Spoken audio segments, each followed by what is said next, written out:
주시면 좋을 것 같습니다. 오늘 함께 나누게 될 말씀의 제목은 영화의 복음입니다. 영화의 복음. 우리가 복음에 대한 계속 이야기를 나누고 있습니다만 오늘 주제는 영화라고 하는 말이죠. 영화라고 하는 말은 영광, 그 다음에 구원, 여러분이 완전한 구원, 그냥 구원이 아니고 소위 말하면 천국의 삶을 살아가는 것, 그렇게 말할 수가 있겠죠. 그런데 이것은 굉장히 시제, 바울이 말하고 있는 시제의 의미로 보면 이제라고 하는 말, 여러분 8장 1절에 굉장히 중요한 말씀을 하고 있거든요. 8장 1절 여기 이렇게 나오죠. 그러므로 이제 그리스도 예수 안에 있는 자에게는 결코 정죄함이 없나니. 이게 여러분 가장 위대한 선언입니다. 예수 그리스도 앞에 나와서 그리스도와 함께 사실은 살아가고 있는 여러분들에게는 누구도 정죄할 수 없는 그러한 하나님의 특별한 권세가 여러분에게 있습니다. 이것이 바로 복음의 선언인데, 이 시제는 소위 예수 그리스도를 알고 믿고 그 안에 있게 되기 전, 다시 말하면 과거와 현재를 분리하는 그러한 의미로도 이해할 수 있어요. 그래서 이제라고 하는 이 시제는 이제부터 우리는 어떤 존재인가를 말하고자 하는 것이죠. 즉 우리가 예수를 알고 믿고 그 안에 있게 되면서 현재 이루어지고 있는 일들 속에서 소망 중에 이루게 될 구원이라고 하는 하나의 큰 과제 속에 우리가 있다는 거예요. 구원의 하나의 섭리 속에 우리가 있다는 겁니다. 또한 앞으로 오게 될 주님의 다시 오심과 함께 종말에 이루어질 하나님의 구원 사역의 완성이 어떤 것인지를 우리에게 알게 합니다. 그러니까 우리는 이 말씀 속에서 현재적 삶, 현재 이루어가는 구원의 과정과 그리고 앞으로 이루게 될 구원의 완전함을 동시에 이제라고 하는 시제를 통해서 분리하고 그리고 다시금 우리가 우리의 입장을 생각해 봐야 한다는 것을 말하고 있는 겁니다. 여러분은 지금 그런 의미에서 어떤 삶을 살아가고 있나요? 여러분들은 영화의 삶을 살아가고 있나요? 구원의 삶을 살아가고 있나요? 더 직설적으로 말하면 천국을 살고 계신가요? 이것에 대해서 우리가 오늘 본문을 통해서 보다 확실한 은혜를 깨닫는 시간이 되어야 합니다. 화란의 신학자 하켄디라고 하는 분이 있는데요, 이분이 독일군을 피해서 산으로 도망가다가 일행과 헤어져서 같이 피난을 가던 일행과 헤어져서 외로이 어느 동굴에서 굶주림과 추위에 죽어갔던 한 소년이 있어요. 그 소녀가 죽어가면서 글을 썼어요. 그런데 그 글이 이 하켄디 교수라는 분에 의해서 이제 세상에 드러나게 되었는데, 이런 이야기를 그 소녀는 죽으면서 기록을 했습니다. 나는 지금 햇빛을 볼 수 없으나 저 밖에는 분명히 햇빛이 빛나고 있음을 믿는다. 지금 하나님은 말씀이 없으시나 분명히 하나님은 이 동굴 속에도 계심을 나는 믿는다. 지금 나는 가족들과 친구들의 소식을 모르지만 분명히 하나님 나라에서 다시 만나게 될 것을 믿는다 라고 하는 짤막한 글을 남겼습니다. 여러분, 이 소녀가 외롭고 그리고 굶주림과 추위 속에서 죽어가면서 어떤 희망이 있었겠어요? 우리는 극단적으로 우리의 삶에, 육체적 삶에 갇혀서 그리고 육체적 삶의 실존에만 빠져서 우리가 그것이 끝나면 다 끝나는 것으로 그렇게 살아가는 사람들이 세상에는 참 많죠. 그런데 신앙을 가지고 믿음 안에서 살아가는 우리에게는 새로운 세계가 있는 것이고 그 세계에 대한 소망이 분명히 있죠. 그래서 지난주에 그렇게 바울은 말하지 않았습니까? 보이는 것을 바라면 그게 무슨 소망이냐? 우리는 보이지 않는 것을 소망한다, 바란다, 이렇게 말하죠. 지금은 눈에 보이지 않는 것 같이 보여요. 환난이 있고 역경이 있고 시험이 있고 많은 문제들 속에서 살아가니까요. 그런데 여러분, 그럼에도 불구하고 여전히 태양은 떠 있습니다. 햇볕에 가려진다고 태양이 없는 게 아니에요. 오늘 제가 교회에 올라오는데 하나님이 구름 기둥을 저에게 만들어 주셨어요. 예. 이제 이러면 또 놀라겠죠. 예. 놀랄 일이 아니에요. 하나님은 늘 그렇게 하셔요. 어떻게 만들어 주셨냐면 구름이 해를 가려 주셨어요. 그래서 이렇게 입고 올라오는데도 덥지가 않았어요. 예? 그러면 저만 가려졌어요? 아니죠. 그 구름 밑에 사는 모든 사람들이 똑같은 은혜를 입은 거예요. 근데 우리는 잘 모르거든요. 그게 구름 기둥이에요, 여러분. 하나님께서 여러분의 삶에 함께하고 여러분과 동행하고 있다는 사실을 우리가 매 순간, 매일의 삶의 일상 속에서 우리가 느끼고, 그리고 그것을 고백하면서 살아가는 사람들을 뭐라고 부릅니까? 그 사람들을 기독교인, 그 사람들을 크리스찬이라고 말하는 거예요, 여러분. 자, 여러분, 여기서 중요한 게 뭡니까? 주님은 어떤 분이신가라는 것이죠. 제자들이 예수님에게 하도 예수님께서 하나님의 나라에 대한 비전을 말씀하시니까 그럼 하나님의 나라 좀 보여주십시오, 이렇게 얘기를 했어요. 그랬더니 예수님께서 뭐라고 말씀하셨느냐 하면 누가복음 17장 21절에서 이렇게 말씀했어요. 하나님의 나라 여기 있다 저기 있다고도 못하리니 하나님의 나라는 너희 안에 있느니라. 우리 마음에 있다는 거예요. 우리 안에 있다는 거예요. 그래서 로마서를 읽어보면 점점 우리에게 굉장히 체계적으로 로마서가 우리로 하여금 구원의 과정을 어떻게 만들어가고 오늘 우리는 어떻게 현실 속에서 이 문제를 해결하면서 살아갈 수 있는지에 대해서 말해줘요. 저는 여러분에게 로마서 8장을 계속 읽기를 권해드립니다. 로마서 8장이 여러분에게 암송이 될 만큼 읽어질 때 여러분 이 믿음 안에서 여러분들은 영화의 삶을 누리게 될 줄로 믿습니다. 다시 말하면 내 안에, 내 마음 안에 천국이 있다는 말입니다. 즉 죽어서 가는 천국이 아니라 내 안에 와 있는 천국, 내 안에 이루어지는 천국, 내 안에서 풍성한 열매를 맺는 천국, 그것이 지금 우리 안에 있다는 얘기예요.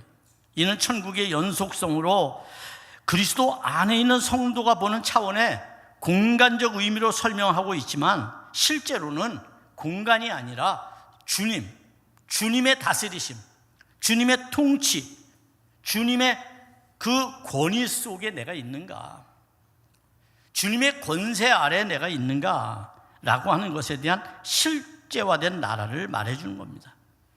따라서 마음을 뒤덮고 있는 온갖 세상의 건물을 덜어내면 여러분 우리 안에서 천국에 들어가는 문이 발견될 줄로 믿습니다. 내가 지금 천국을 왜 못 사느냐 하면 수많은 세상의 건물들로 나의 마음을 지저분하게 만들어 놓기 때문이에요. 건물이라는 게 뭡니까 여러분? 작은 마른 나뭇가지나 마른 풀잎 등이 다 여러분 탈곡을 하고 난 다음에 마지막 건물이 남잖아요. 그거 다 불 속에 들어가는 거죠. 그런 것처럼 여러분의 마음에서도 이 건물을 걷어내는 일이 굉장히 중요하다. 사람의 마음을 자세히 들여다보면 85%가 이런 마음으로 가득 차 있다는 겁니다. 과거의 추억, 한, 서름, 원망, 지식, 선입견, 경험, 이러한 수많은 잡동사니들이 내 안에서 건물이 되어서 85%나 차지하고 있대요. 더 놀라운 것은 그런데 10%의 또 건물이 있다는 겁니다. 10%의 건물. 그것은 미래에 대한 기대, 그리고 두려움, 그리고 불안함, 걱정, 이런 것들이죠. 85%와 10%를 더하면 95%의 건물이 우리들의 마음을 지배하고 있는 거예요. 그러니까 여러분의 마음이 복잡할 수밖에 없는 이유는 95%나 되는 이 쓸데없는 건물이 여러분의 마음을 가득 채우고 있기 때문에 여러분이 그 속에서 천국의 문을 못 찾고 있는 거라는 거죠. 따라서 95%의 건물을 걷어내는 것이 필요합니다, 우리에게. 어떻게 걷어낼 수 있겠어요, 여러분?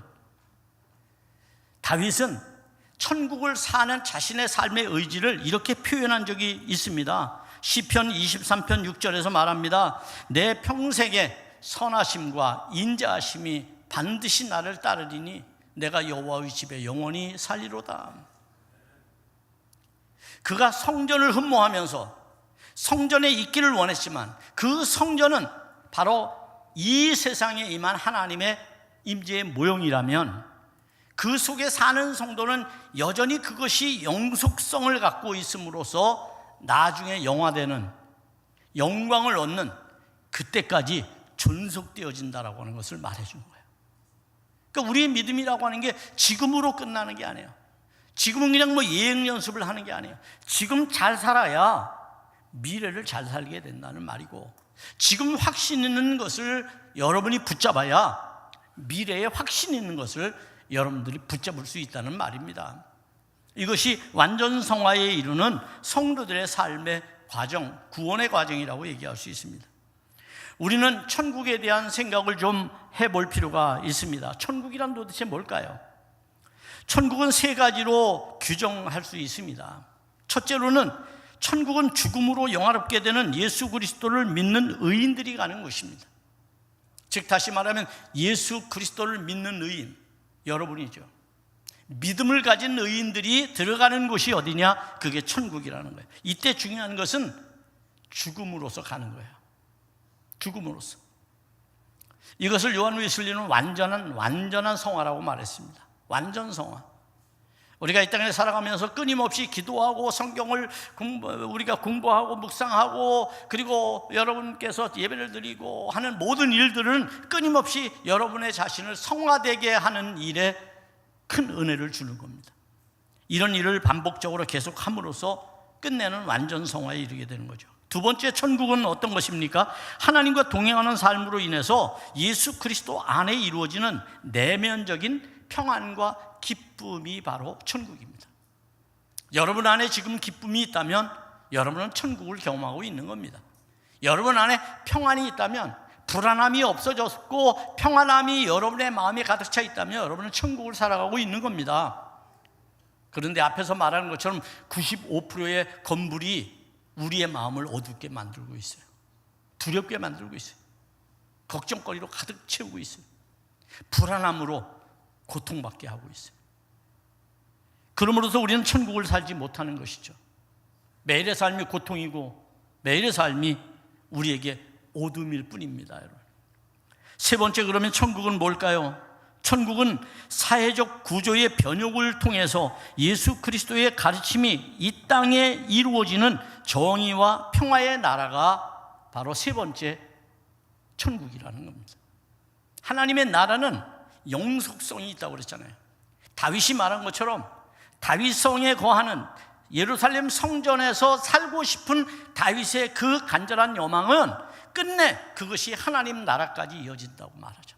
우리가 하나님께 가까이 있으면 하나님의 말씀을 듣게 되고 그 말씀이 우리의 지적 수준을 깨우게 되고 우리의 정신적인 가치를 높이게 되고 우리로 하여금 굉장히 도덕적이고 윤리적으로 살아감으로써 이 땅에 하나님의 나라, 소위 말하면 정의와 평화가 이루어지는 것, 그것을 위해서 우리는 불의한 것 하나하나를 걷어내는 일을 해야 된다는 거예요. 그렇게 살지 아니하면 천국은 상상에 지나지 않는 곳이 되어버리고 맙니다. 그냥 종교적인 장소에 머물고 마는 겁니다. 실제로 살아가지 못한다는 거예요. 그러므로 우리는 실제로 천국을 사는 사람들이 되어야 합니다. 이처럼 천국은 다양하게 해석되어집니다. 그럼에도 불구하고 여러분, 천국은 한 가지로 규정한다면 어떤 겁니까? 그것은 바로 예수 그리스도, 소위 하나님의 전적인 주권이 행사되는 것이라고 말할 수 있어요. 하나님의 주권이 전적으로 우리 안에 나타나고 있는가? 그러면 이 하나님의 주권은 뭐를 통해서 우리 안에서 우리를 통치하고 인도하고 다스리고 하시는가? 바로 성령을 통해서 하신다. 성령을 통해서. 그래서 성령의 도우심이 없이는 우리가 성화되기가 어렵고 불가능한 일이 됩니다. 우리가 예수를 믿는 믿음을 가지고 있다고 하지만 그 믿음이 때때로 우리의 연약한 육체로 인해서 무너지고 넘어질 때가 많아요. 이럴 때 우리를 붙잡아 주는 것이 무엇입니까? 성령님이라고 말할 수 있어요. 그래서 성령의 인도하심을 받을 때 우리는 그 믿음이 온전하게 천국으로 우리를 인도한다는 사실을 깨달아야 합니다. 따라서 믿음은 천국으로 갈 수 있고, 이 성령이 인도하시는 믿음은 천국으로 갈 수 있고, 내면적인 평안도 누릴 수 있고, 이 땅의 정의와 평화의 나라를 만들 수도 있는 게 성령의 역사라는 거예요. 사도행전의 역사를 여러분 보세요. 초대교회가 어떻게 그 엄혹한 시대의 박해 속에서도 부흥할 수 있었는가? 그것은 성령의 뜻 가운데 그들이 살았기 때문이에요. 성령의 가르침대로 살았기 때문이에요.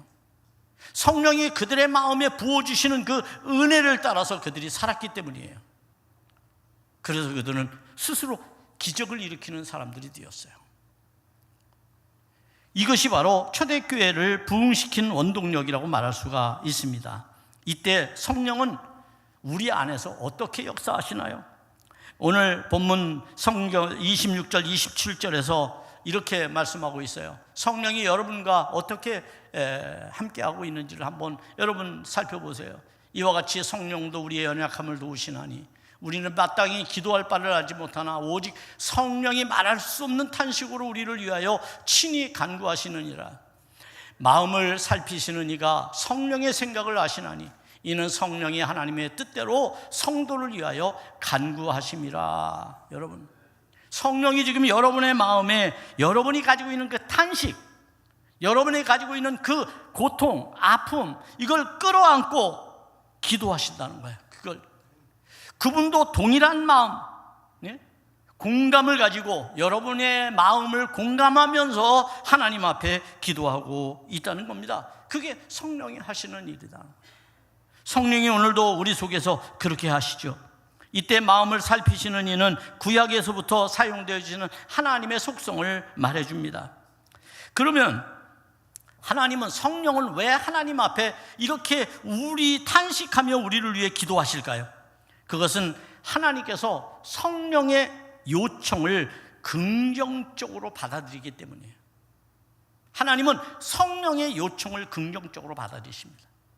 그러니까 우리가 기도할 때 우리의 욕망과 자의식만 가지고 기도하는 게 아니라 성령이 우리 가운데 우리를 이끌어가도록 기도해야 되는 거예요. 그뿐만 아니죠. 성령은 언제나 하나님의 뜻에 부합하는 기도를 합니다. 그게 여러분과 성령의 다른 점입니다.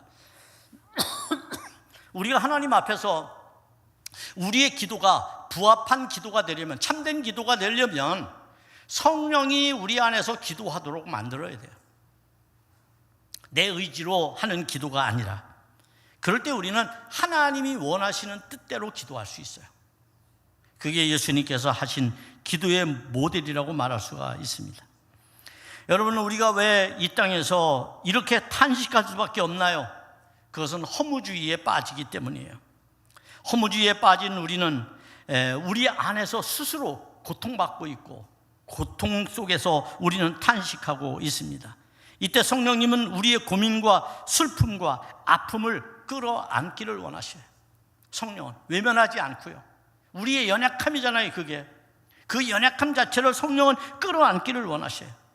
그리고 성령님의 생각은 성도들이 하나님의 구원을 온전히 이루는 것임을 알기에 끊임없이 여러분을 위해서 간구한다는 사실을 깨닫기를 바랍니다. 우리는 구원을 갈망하잖아요. 이걸 누가 아느냐? 성령이 아시는 거예요. 그래서 성령은 끊임없이 우리를 위해 기도합니다. 이때 성령이 이루시는 삼일체 하나님의 사건은 어떤 겁니까? 28절에서 너무나 유명한 말씀하죠. 여러분, 이 말씀을 들으면 여러분도 힘을 얻고 격려를 받게 될 텐데, 이 말씀 한번 같이 한번 읽어보겠습니다. 다 같이 읽습니다. 우리가 알거니와 하나님을 사랑하는 자 곧 그의 뜻대로 부르심을 입은 자들에게는 모든 것이 합력하여 선을 이루느니라. 아멘. 너무 격려가 되고 위로가 되는 말씀 아닙니까? 바울은 오늘 성령께서, 삼일체 하나님께서 우리에게 이루실 선한 일이 있다고 말합니다. 여기서 선한 일이라고 하는 것은 무엇을 말하는 걸까요? 헬라어로 아가도스라고 하는 이 선이라고 하는 말은 현세적인 위로가 아니에요. 우리가 단지 육체적인 위로, 심신이 피곤하고 지쳤고 실패했고 좌절했고 이런 거 주님 앞에 나와서 위로받는 것을 참 오늘날 성도들은 많이 원하더라고요. 그런데 그게 궁극적인 게 아니에요. 그건 잠시 필요한 거예요. 진짜 필요한 것은 뭡니까? 오늘 이 본문에서 주는 말씀의 은혜는 첫째는 그리스도를 본받는 거예요. 선을 이룬다고 하는 것은 왜 삼일체 하나님이 서로 협력해서 우리로 하여금 선을 이루어가게 하실까요? 그것은 그리스도를 본받게 하기 위해서요. 여러분을 뭐라고 말합니까? 기독교인이라고 부르죠. 여러분을 뭐라고 부릅니까? 크리스찬이라고 부르죠. 예? 기독교인이라고 하는 말은 그리스도인이라는 말이에요. 크리스찬이라는 말도 그리스도인이라는 말이에요. 그러면 여러분들이 그리스도인이라는 얘기는 그리스도의 성품을 가졌다는 거예요. 그리스도를 본받는 것, 그래서 우리에게 중요합니다. 두 번째는 하나님과 더 가까이 교제하도록 성령이 합력해서 삼일체 하나님이 우리를 이끄시는 거예요. 하나님 앞에 직면하여 다윗이 고백했던 것처럼 내가 여호와의 전에 함께하는 것, 여러분들이 하나님과 더불어 교제하기를 원하시는 이시죠. 세 번째로는 하나님 나라를 위해서 선한 열매를 맺게 하기 위해서 지금 삼일체 하나님은 여러분과 합력하고 있다는 사실을 깨닫기를 바랍니다. 그리고 마지막으로는 최종적 영화를 얻게 합니다. 최종적 영화, 구원을 얻게 한다는 거예요. 소위 말하면 천국에 입성하게 하신다는 거예요.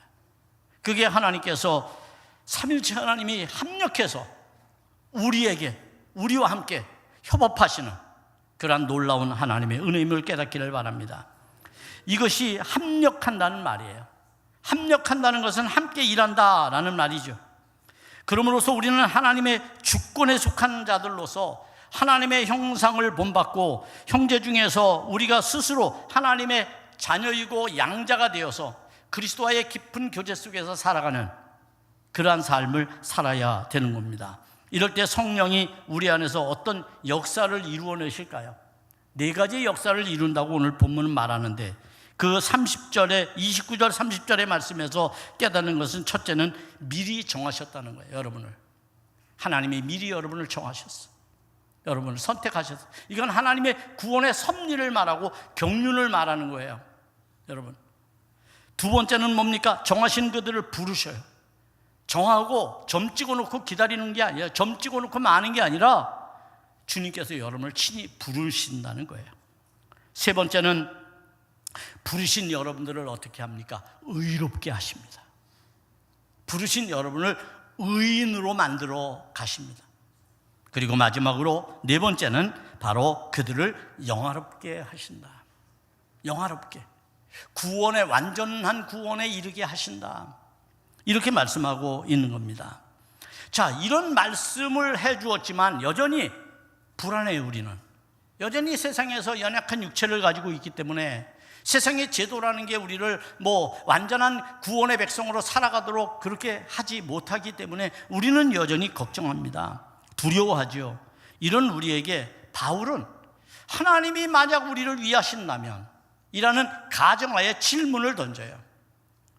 하나님이 지금 우리를 이렇게 위하시는데 그런데 우리는 여전히 불안하냐? 라고 하는 질문을 던지는데 5가지의 질문을 바울이 오늘 본문에서 던집니다. 그 첫째 질문은 어떤 것입니까? 즉 다시 말하면 누가 우리를 대적하리요? 라고 하는 이 31절의 말씀이에요. 31절에 이렇게 말해요. 그런즉 이 일에 대하여 우리가 무슨 말하리요? 만일 하나님이 우리를 위하시면 누가 우리를 대적하리요? 여러분, 대적할 사람이 있어요? 없어요? 왜요? 하나님이 우리 편이시거든요. 하나님이 여러분과 함께 하시거든요. 하나님을 무너뜨릴 자가 없거든요.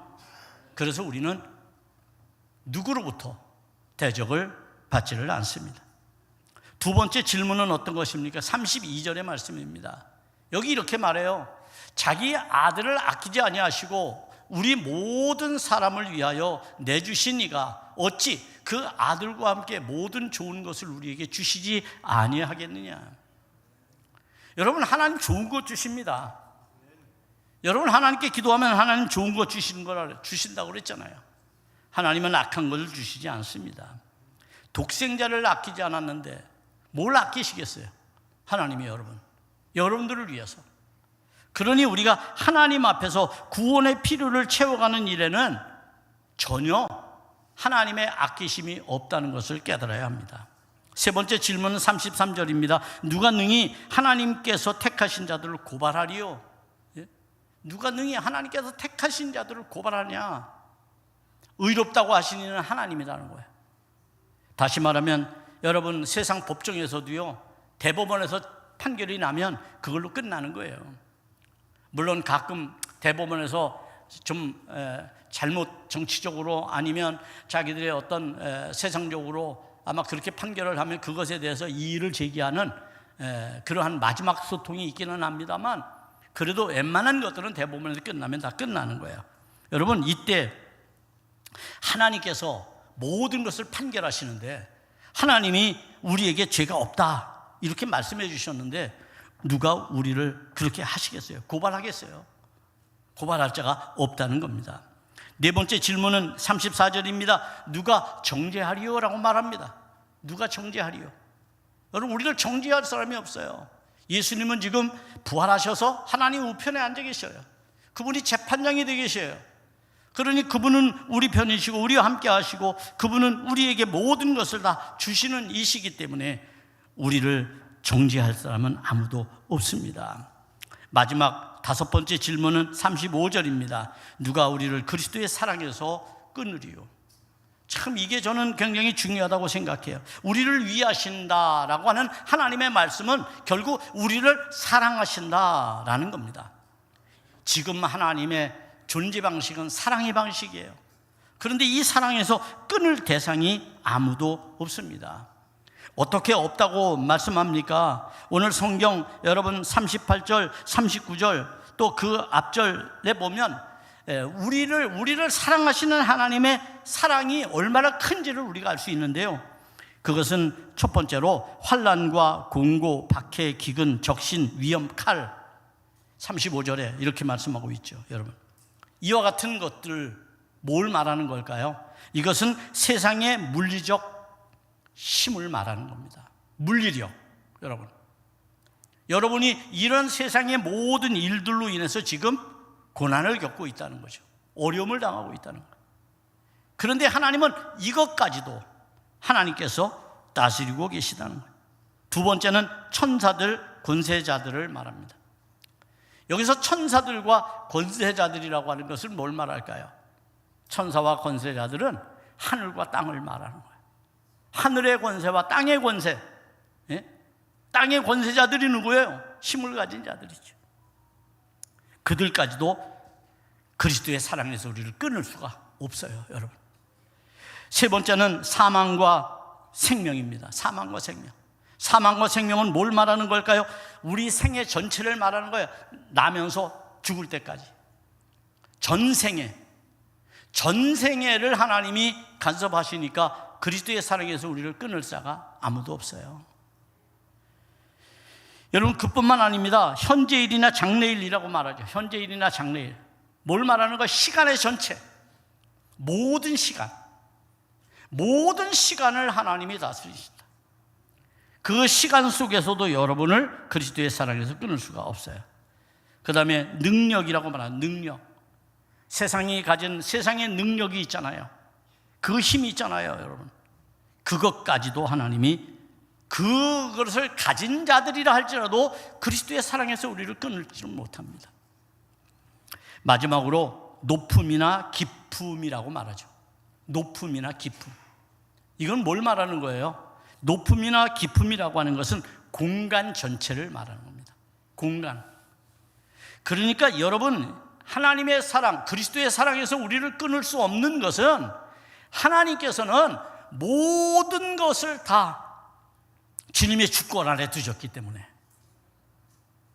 그것이 뭐 공간이든 시간이든 세상의 힘이든 뭐 능력이든 아니면 뭐 그것이 어떤 상황이든 여러분, 하나님께서는 그 모든 것을 다 주관하시기에 우리는 그분이 우리를 붙잡고 있는 한 그분의 사랑에서 끊을 자가 아무도 없다는 사실을 굳건하게 믿기를 바랍니다.